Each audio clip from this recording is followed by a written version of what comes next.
What's up, everybody? Mike Lindsley back with you for an ML Sports Take. It's all brought to you by our great friends at Stanley Law Offices, Chick-fil-A of Cicero and Clay, and Welch and Company Jewelers. The Bonnies, they got it handed to them tonight, man. There's no other way to say it. A huge second half for Florida Gulf Coast, and the Bonnies lose 71-58. And really, I didn't feel good going into this game just because Florida Gulf Coast, I mean, this is a really good basketball team, but they're really, really athletic. They're all over the basketball defensively. And offensively, they can score from basically anywhere on the floor. They're deep. They really bring a lot to the table. Their bench was unbelievable tonight. 29, 30, 33 points. 20, is that right? 22, 7, 29, 31, 33. They got 33 points off the bench, plus two starters in double figures. I mean, that's a very, very difficult thing, to overcome. Bonaventure also, they were absolutely crushed on the glass, both sides of the floor. 41-28 was the rebound advantage. To me, that was a huge factor in this basketball game. Bonaventure did not have a good shooting night. They made 8 threes, but they shot 23 of them.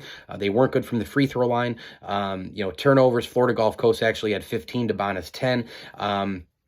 But it just wasn't meant to be. This was just a game right from the get-go. I thought Bonaventure looked really uncomfortable. And you know what's funny is when Daryl Banks III hit that big three with just under 10 minutes to go in the second half, I thought to myself, maybe here we go. I think it was 52-47 at that time. But then every single time Bonaventure would get 5, 6, 7 points, right? The Florida Gulf Coast would answer back, and all of a sudden, bang, you'd snap your fingers, and they were up double digits again. So this was a really, really hard game for Bona. Certainly a great learning experience. I think that Bonaventure, again, right now, they're going to have some of these games. They're going to have some of the games that you saw against Notre Dame. You're going to see some things in between. It's all about gearing up for conference play, and what we are hoping, and what Schmidt hopes, and the players, and the assistants, and all the rest, is that this team is playing its best basketball in mid to late February / early March, and then maybe can make a run in the A-10 tournament. But this was a very tough game. Banks III scored 18, did everything he could. 10 points for Luke. Not a great game. Venning had 15. I thought he was the best Bonnie player by far on both ends. Super active, super powerful inside, getting rebounds and all the rest. Tough shooting night, but he did pull down 7 boards, but they got nothing out of Evans. They got nothing out of Farrell, and they only got 8 points out of the bench. That's not going to work when you 2 of your 5 starters are just giving you nothing.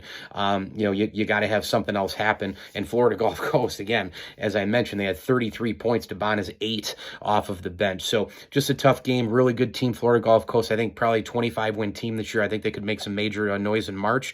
And the beat goes on here for the St. Bonaventure Bonnies to try to get back into the win column next game. Mike Lindsley with you here. It's an ML Sports Take brought to you by our great friends over at the Vince Aguirre Consulting Group, Ken's Auto Detailing, and Brewerton Ace Hardware. Please like this video and subscribe to my channel. And as I always tell you, enjoy the games.